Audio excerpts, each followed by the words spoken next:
Iran के army chief Ismail कानी के इजरायली जासूस होने की खबर ने पूरी दुनिया में हड़कंप मचा दिया है। इस खबर ने ईरान के सुप्रीम लीडर अयातुल्लाह खामेनेई को भी गहरे सदमे में पहुंचा दिया है। मशहूर विदेशी अखबार दी सन ने इस बात ने यह सनसनीखेज रिपोर्ट दी है।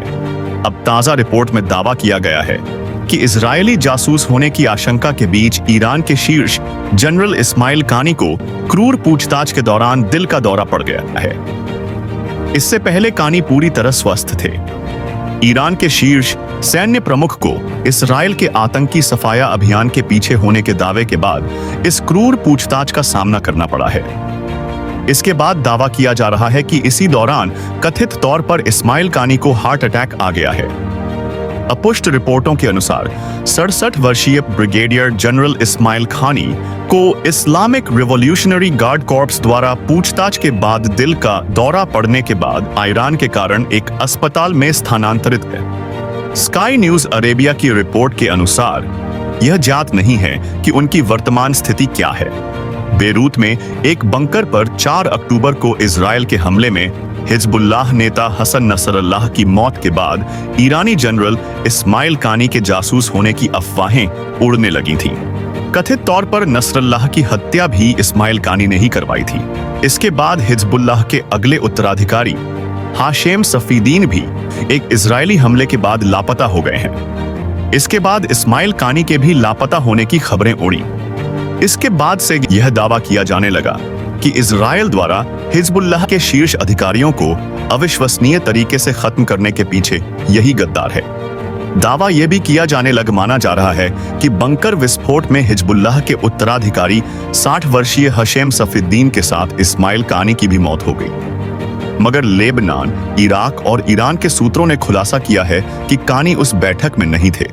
सूत्रों ने दावा किया है कि कानी उस वक्त भी बच गए थे जब हिजबुल्लाही नसरल्लाह ब्यासाद मारा गया था। इसके बाद अचानक कानी के गायब होने की हरकत से ईरान की सेना में घबराहट पैदा हो गई, क्योंकि अफवाहें फैल गईं कि उसने दुष्ट इस्लामी शासन पर हमला कर दिया है।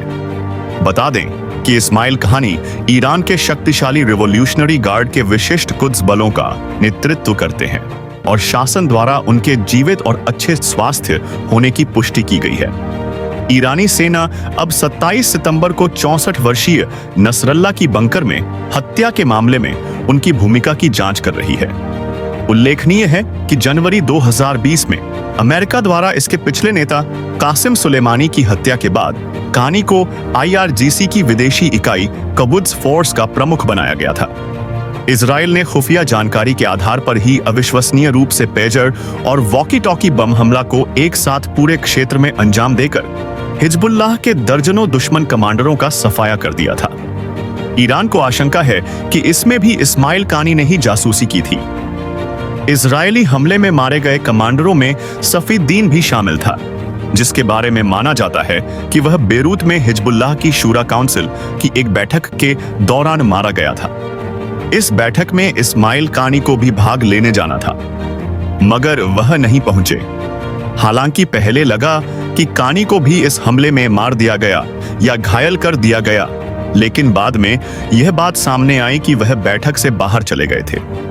इसके बाद मंगलवार को कुद्स फोर्स के डिप्टी कमांडर और बगदाद में पूर्व ईरानी राजदूत इराज मस्जिदी ने कहा कि कानी अच्छे स्वास्थ्य में हैं और अपने दैनिक कर्तव्यों को पूरा कर रहे हैं। ईरान के करीबी एक सशस्त्र गुट के कमांडर ने कहा, ईरानियों को गंभीर संदेह है कि इजरायलियों ने इस्लामिक रिवॉल्यूशनरी गार्ड कोर में घुसपैठ की है, खासकर लेबनानी क्षेत्र में काम करने वालों में। इसलिए फिलहाल सभी की जांच चल रही है।